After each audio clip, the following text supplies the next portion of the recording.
It's 12 months since the Ministry of Defence lifted the ban on people who are HIV positive serving in the military. Now, for the first time since the rules changed, they've revealed figures on the prevalence of HIV within Defence.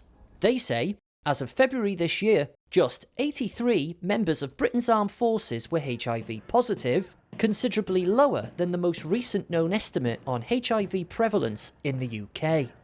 However, the data only reflects instances of individuals testing positive for HIV on a military base with their unit medical officer, or by them informing the chain of command about their HIV status, which was discovered elsewhere away from the military.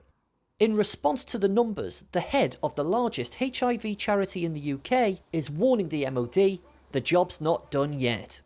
From all of us at the Terence Higgins Trust, it's really welcome that the absence of prohibitive laws and rules stopping people joining and progressing in the armed services because of their HIV statement, that with them being washed away, that people are more willing to come forward and talk about their HIV status. Some of that will be people testing for the first time, but crucially, some are being open about a status they've known about for a long period of time.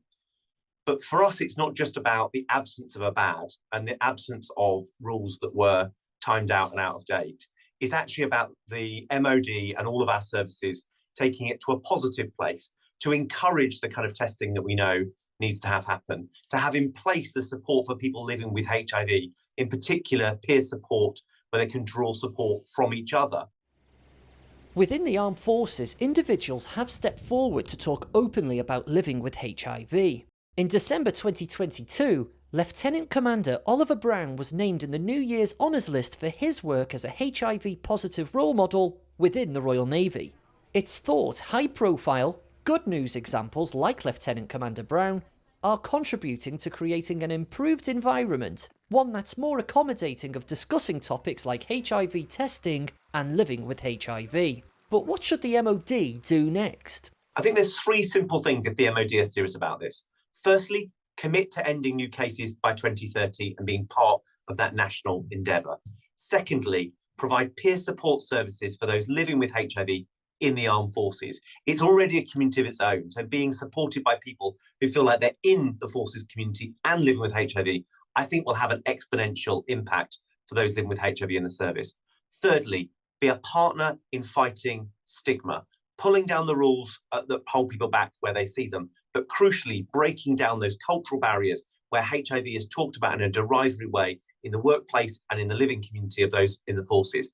Those three things would add up to a huge difference, and I think that the services should sign up pretty quick. A military source has told Forces News that he knows there are in fact more people serving in the ranks who have not yet felt able to talk about their HIV status, suggesting that the true number of HIV-positive personnel is greater than the documented 83. But the data does reveal that increasingly members of the armed forces are taking HIV tests, and HIV-positive personnel are notifying the chain of command about their statuses, with the MOD confirming they're now looking at other long-term stable conditions, such as hepatitis B, that currently automatically bar individuals from serving in the armed forces. Those successes have led France, a NATO ally, to announce it will follow in the UK's footsteps and end its ban on HIV-positive personnel serving in their military. In a statement, the MOD told Forces News, "We've seen more candid discussions about HIV, and more service personnel are willing to test when offered. We encourage all personnel to take the right medical steps for them to live happy and normal lives, and hope to see this positive impact and perception change with other long-term stable conditions." James Wharton, Forces News. If you enjoyed this video, don't forget to like and subscribe to our channel.